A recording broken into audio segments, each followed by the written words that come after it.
there will be signs that mark her return.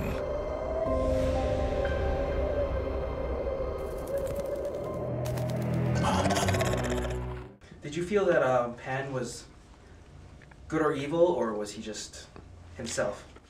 I think he's just himself, right? And I think at the core of his heart, he is good.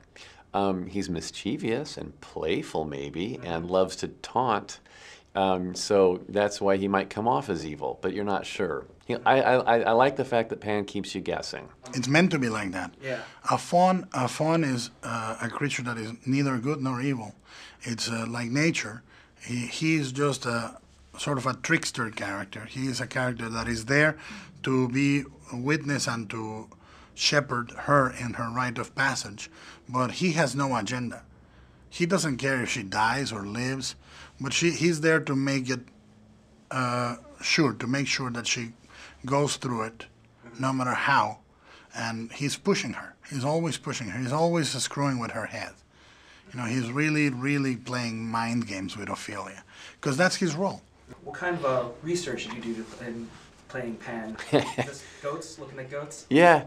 Well, one of the many things that Guillermo and I will talk ahead of time and get lots of questions answered before we even film. And one of those things was have a look at the hind quarter of a goat, see how he walks and clumps around, see how he shakes flies off, and that's how he wanted me to have a few moments like that where I'll be moving for movement purposes. The Pale Man, probably one of the freakiest things I've seen in a long time. Yeah. Where does that come from? It comes from several sources. One of them is actually the fact that I remember when I was a kid drawing my hand in my notebooks and putting an eye or a mouth or things like that. It also comes from the idea of creating a creature that was both very simple and very terrifying, that you could imagine could be in a child's notebook drawn with crayons, and that had that basic nastiness, to it. And I think the Pale Man is both very simple and incredibly disturbing. Why does Guillermo always hide your face, do you think? I asked him about that. In fact, I begged him, I've been begging him for a while, can you please cast me in a role that doesn't require character study at the zoo?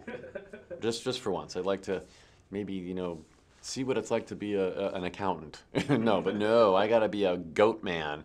I think that as much as I love that man's face, I love the creatures more. Yeah. I think that he is too good looking to be a monster.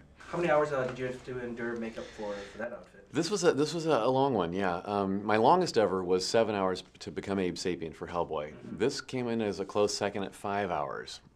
Pan, and it's because it was from the top of my head to the tip of my toes, with costuming, makeup, and mechanics all coming together. And the costume was very elaborate with lots of different pieces and a leg contraption that had to come together. Snaps, buckles, Velcro, zippers. Oh my gosh, it was a lot. But a delightful process because it was a labor of love. For a film like this, I'll go through a makeup like that. In darkness, there can be light. In misery, there can be beauty. In death, there can be life.